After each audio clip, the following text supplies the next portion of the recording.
Sa punto, kaibigan, na wala akong pagkakailan sa ating Panginoon, kung saan, kaibigan, ay nanunod ako sa mga sari-saring bisyo.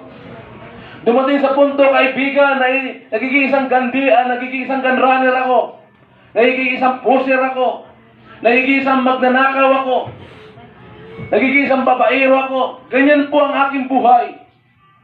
Dumating sa punto, kaibigan, na nahuli ako sa aking asawa, na ako'y may isang babae. Nagalit sa akin ang aking asawa at dumating sa punto na hindi kami nagkakaunawaan.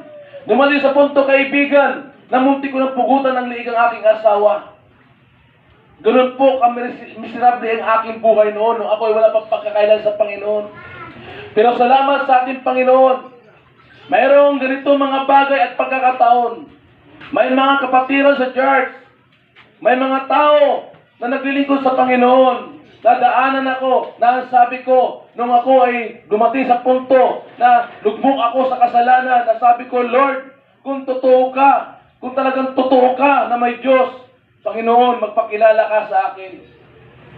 Kaibigan, hindi lamang, kaibigan, na ako ay nabago. Unti-unti ko, kaibigan, na naiwanan ang lahat ng aking bisyo. Nung ako ay adik, nung ako ay nagdudruga, nung ako ay lasinggero, 24 hours, kaibigan, hindi po kami tumitigil sa pag-iinom. Ganon, kaibigan, ang aking buhay. Salamat sa ating Panginoon sapagkat hindi niya pinahihintulutan. Dahil, kaibigan, lumaki din po ako na wala akong tatay. Dahil ang aking tatay ay pinatay.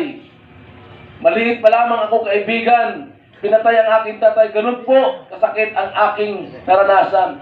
Kung saan, kaibigan, dumanas ako ng matinding sakripisyo. Dumanas ako, kaibigan, ng mga mahasamang gagawin. Hindi na ako sumusunod sa aking mga magulang. Kaya kayo, mga kabataan, hanggat buhay pa ang inyong mga magulang, hanggat nakakausap niyo pa sila, hanggat naririnig niyo pa ang kanilang mga boses, hanggat naririnig niyo pa ang kanilang mga payo, pakinggan niyo sila. Sapagkat ang lahat ng mga magulang ay hindi nagsasabi ng kasamaan. Ang lahat ng mga magulang ay hindi nagsasabi ng kapahamakan sa kanilang mga anak. Ang lahat ng mga magulang, walang ibang ninais kundi magkaroon ng magandang kinabukasan.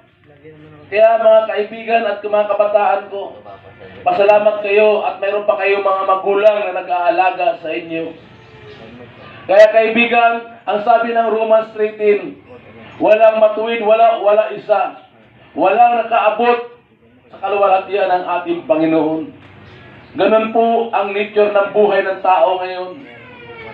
Hindi nila maunawaan at hindi nila maramdaman kung ano ba talaga ang kalooban. Tatandaan mo, kaibigan, hindi niyo ba pansin na sa ating mga buhay, bakit laging magulo ang ating tahanan? Bakit hindi nawawala ang pag-aaway? Bakit may mga pagkakataon na wala kang pambiling bigas? Ando doon agad ang pagsusumbatan. Isa lang po ang patandaan dyan. Kailangan natin ang Diyos sa ating mga pamilya. Kailangan natin ang Diyos sa ating buhay. Sapagkat, kaibigan, ako noon, hindi rin ako marunong umibig. Wala akong pag-ibig sa aking kapwa. Wala akong pag-ibig sa aking mga anak.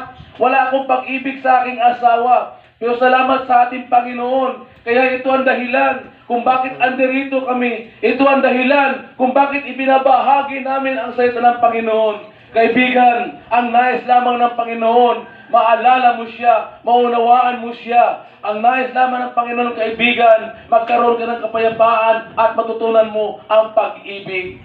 Sapagkat ang Diyos ay pag-ibig. Ang Diyos ay hindi nagagalit.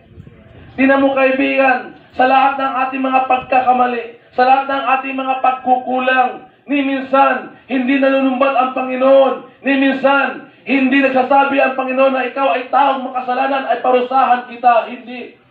Ang ginagawa ng ating Panginoon, binibigyan pa rin tayo ng pag-asa. Ang pag-asa, ano yung kaibigan? Yun po ang kaligtasan. Kaya ito, kaibigan, ginagawa namin ang pangangaral nito sapagkat nais ng Diyos na ang lahat ng tao ay magkaroon ng kaligtasan. Ayaw ng Diyos na mapahamak ang mga tao sa mga huling araw. Kaibigan, matagal ka na ba na nagtatanong sa iyong sarili, Matagal mo na bang hinihingi sa Panginoon ang mga problema mo na magkaroon ng solusyon? Kaibigan, hindi pa huli ang lahat. Ito ang tamang panahon at oras. Kailangan kayo ng ating Panginoon. Sinasabi ng ating Diyos, nasabi niya doon sa Jeremiah 33:3, tumawag kayo sa akin at ako'y magpapakita ng mga dakilang bagay na hindi nyo nangangalaman. No one can expect it, kaibigan, impossible. Ang mga bagay na iyong hinihingi, ang mga dakilang bagay na iyong ninanais, kaibigan, ibibigay pala ng ating Panginoon kapag ikaw ay lumapit sa Kanya. Tumawag ka lamang sa Kanya, kaibigan. Ito po ang gusto ng ating Diyos.